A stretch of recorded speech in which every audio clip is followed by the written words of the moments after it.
Pemerintah Kota Palembang mengaku masih kesulitan dalam menyelesaikan pencetakan kartu tanda penduduk elektronik karena minimnya belangko cetak dari Kementerian Dalam Negeri.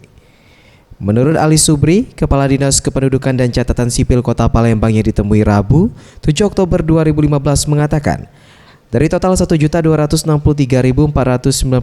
orang, sebanyak 50.000 EKTP milik warga Palembang belum dicetak karena minimnya belangko cetak yang dikirim oleh Kementerian Dalam Negeri setiap bulannya.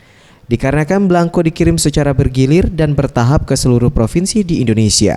Ali Subri juga menjelaskan, saat ini Disduk Capil Kota Palembang telah memiliki 6 unit mesin cetak EKTP sendiri.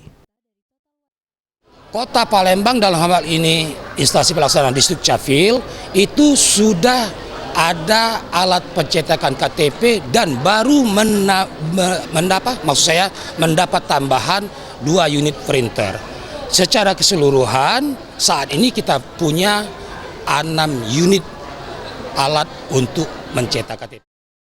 Ia menambahkan, kepada warga Palembang yang saat ini melaporkan dan mengurus KTP yang hilang atau warga datangan untuk bersabar, karena saat ini pihak Disduk Capil Kota Palembang sedang mendahului untuk warga yang telah melakukan pendataan EKTP namun belum selesai sampai dengan tahun ini.